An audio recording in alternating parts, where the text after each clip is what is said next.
The HOA inspector thought he could drive his $70,000 SUV through my family's private hunting trail, so I buried steel spikes under the leaves and let him find out the hard way. The first time I saw that SUV grinding down our hunting path, I thought maybe I'd lost my mind. That trail wasn't a road. It wasn't even listed on the HOA's neat little plat maps with their grids and sidewalks and ornamental shrubs. It was something older, something carved by sweat and stubbornness. My grandfather with a hand axe cutting through mesquite, my father dragging an old tractor along the ruts, me walking it with a rifle slung on my shoulder whenever the world got too loud. It wasn't for outsiders, and it sure as hell wasn't for a chrome-plated luxury tank with opera music leaking out its sunroof. The SUV came creeping down the narrow track like it owned the place, paint job gleaming, tires chewing through leaves that had lain untouched for decades.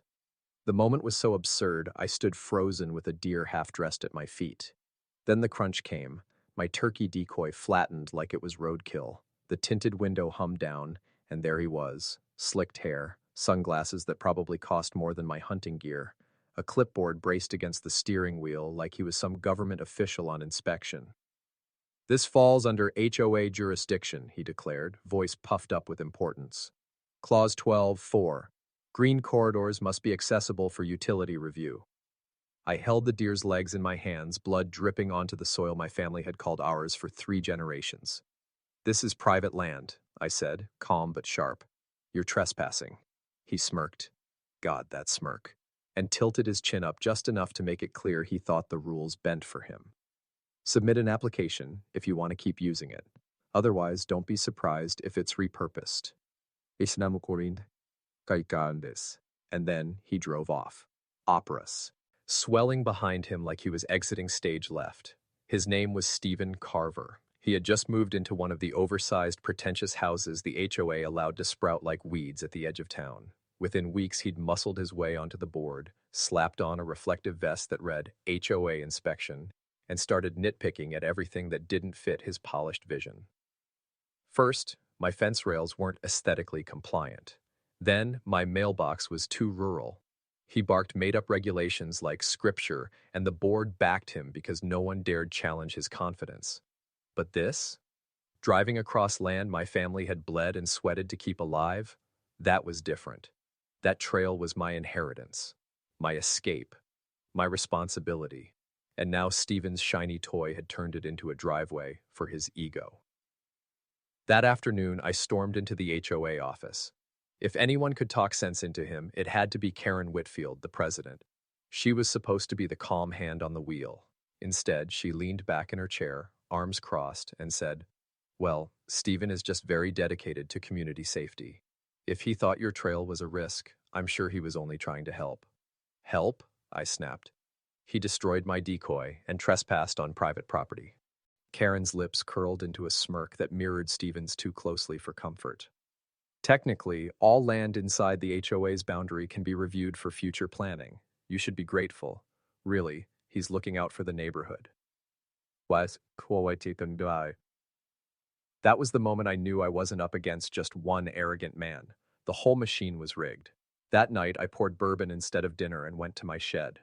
Sparks flew from the welder as I bent steel into teeth. The frame was crude, the spikes ugly and mean, but it was perfect. I buried it under leaves, set it just right where his tires would pass, and anchored it so it wouldn't budge. The trap wasn't just metal and wood. It was a line in the sand. A promise that Stephen Carver would not drive my family's trail again without paying for it in rubber and steel. The next morning, I sat on my porch, coffee steaming in my hand, and waited. By mid-morning, I heard it, the low rumble of tires forcing themselves where they didn't belong.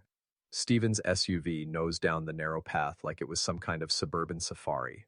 Opera poured from the open sunroof, his soundtrack of superiority. He leaned over his clipboard, scribbling like a man planning to pave paradise. His sunglasses caught the sun, reflecting smugness I could feel all the way from my porch. I leaned back in my chair, mug warm in my hand, and waited. Then it happened. Thump, crack, pow! The sound was glorious. Both front tires blew in unison, rubber shredding like tissue. The back end slammed down next, rims sparking against steel, a shower of sparks hissing out into the leaves. The beast of an SUV bucked and skidded before collapsing in a defeated heap right in front of my porch. Stephen stumbled out, flailing his arms like the world had betrayed him. He crouched low, staring at the shredded mess, veins standing out on his forehead. "This is sabotage," he bellowed, his voice cracking. "This is criminal." I raised my mug in salute, took a slow sip, and said, "Or maybe it's nature's way of telling you to stay off private land." He spun on me, red as a boiled lobster. "Do you have any idea how much these tires cost? This SUV is worth more than 70 grand. Sounds like an expensive way to trespass," I answered. Stephen fumbled for his phone and started pacing, muttering into it, repeating the word lawsuit like it was a magic spell that would fix his tires. He snapped photos of the ground, the leaves, the sky, like the evidence would rise up and save him. "Karen will back me up," he finally barked at me. "The HOA has jurisdiction. You can't just lay traps like some lunatic in the woods." I smirked. "Funny, because what you just did, driving across private property without consent, that's called criminal trespass. Texas Penal Code, Section 30:05. You want to take this to court? Be my guest." That stopped him for a moment. His jaw clenched so tight I thought he'd chip a tooth. He didn't like that I knew the law better than he did. The tow truck arrived half an hour later, the driver shaking his head as he surveyed the carnage. "Man, someone really didn't want you up here," he muttered. Stephen's glare at me could have melted steel.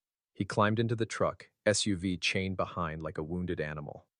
"This isn't over," he promised. I smiled. "You're right. It's just beginning." And he kept his word. A week later, an envelope was taped to my door. Notice of intent to sue. Stephen was demanding $15,000 in damages, claiming I had created a hazardous environment and destroyed his SUV. 2 days after that, another letter arrived, this one stamped with Karen Whitfield's signature. She accused me of violating community access easements and threatened me with fines if I didn't remove unauthorized landscaping hazards. She called my family's hunting path a potential community project. They weren't just after money, they wanted my land.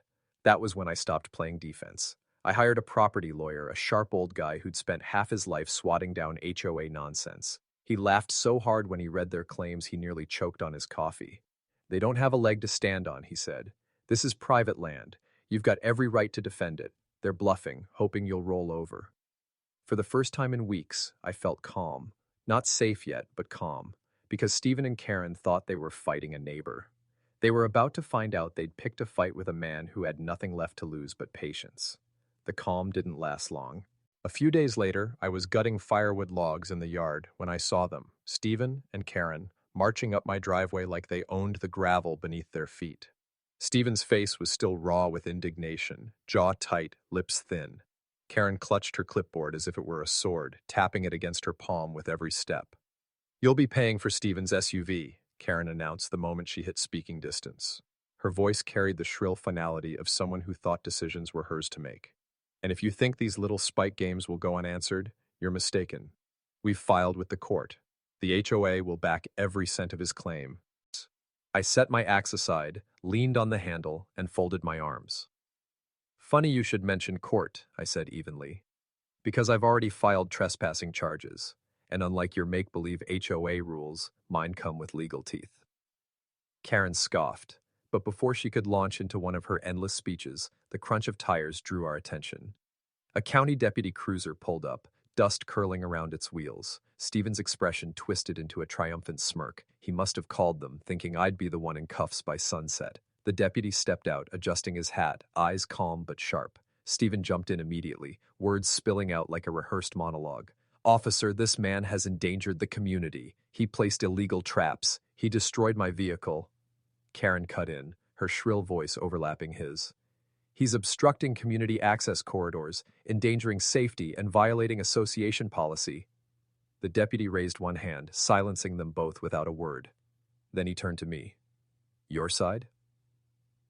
I handed over the paperwork my lawyer had helped prepare. Property records, boundary surveys, trespass statutes highlighted in yellow, photographs of my posted no trespassing signs. The deputy flipped through it all, nodding once before facing Stephen and Karen. "Here's the truth," he said. "This land belongs to him. Those signs are legal notice.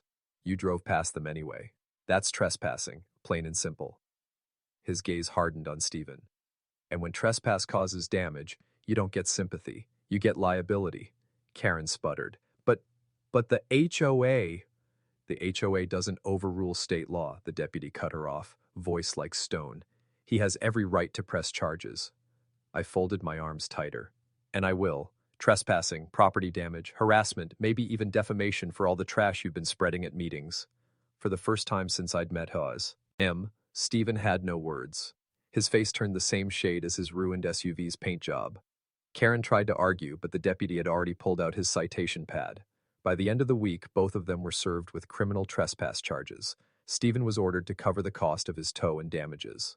Karen, once smug in her president's chair, was suddenly on shaky ground, neighbors whispering, allies questioning. The HOA, once their shield, began to look less like an army and more like a crumbling wall. I hadn't just defended my land, I'd cracked their armor. And as I stood on my porch that evening, the sun bleeding down behind the oaks, I realized something important. Bullies don't stop when you give them rules. They stop when you hit back harder. But Stephen and Karen weren't the type to walk away quietly. No. This fight was only shifting into its next round. The fallout came fast. Word spread through the neighborhood like wildfire. Stephen Carver, the man who strutted around with a reflective vest and clipboard, had been slapped with trespassing charges. Karen, the queen bee of the HOA, was tangled up in the same mess. For once, the gossip wasn't about my unsightly fence rails or non-compliant mailbox. It was about them. Neighbors stopped me at the hardware store, some even chuckling as they offered handshakes. "Heard you gave Stephen a flat he'll never forget," one old-timer joked. I just smiled and let them believe what they wanted. The truth was simple. I hadn't set a trap for Stephen personally. I'd set it for anyone foolish enough to treat my family's land like a jogging trail. He just happened to be the fool who tested it. Karen's grip on the HOA unraveled. At the next board meeting, residents were restless. Some were furious she'd dragged the community into legal disputes. Others were embarrassed by the attention. "We pay dues for landscaping, not lawsuits," one man barked. By the end of that night, the vote was in. Karen was out. Stephen tried to save face, but with his SUV still sitting in a repair shop and legal fees piling up, his bluster rang hollow. He stopped strutting the neighborhood in his vest. He stopped quoting fake regulations. Without Karen to prop him up, he was just another newcomer who'd overplayed his hand. As for me, I kept walking my trail, the lead tace. Vests still crunched under my boots the way they had when I was a kid trailing after my grandfather. The path was scarred from Stephen's reckless drive, but it was still mine. Still family, still heritage. I'd defended it the way my father would have, the way my grandfather would have, with stubborn grit and a refusal to bow to arrogance. Weeks later, the deputy swung by on patrol and slowed to a stop at my gate. He tipped his hat and said, "Don't think you'll be seeing much of them out here anymore. Some folks only learn the hard way." I nodded. Good. The hard way was the only lesson they'd understand. Stephen lost his SUV, Karen lost her title, the HOA lost its grip on me, and I still had my land, my trail, and the quiet peace that came with knowing I'd stood my ground. Sometimes the best revenge isn't what you do to your enemies. It's watching them destroy themselves while you sit back on your porch with a cup of coffee, knowing the fight is over and the land is still yours.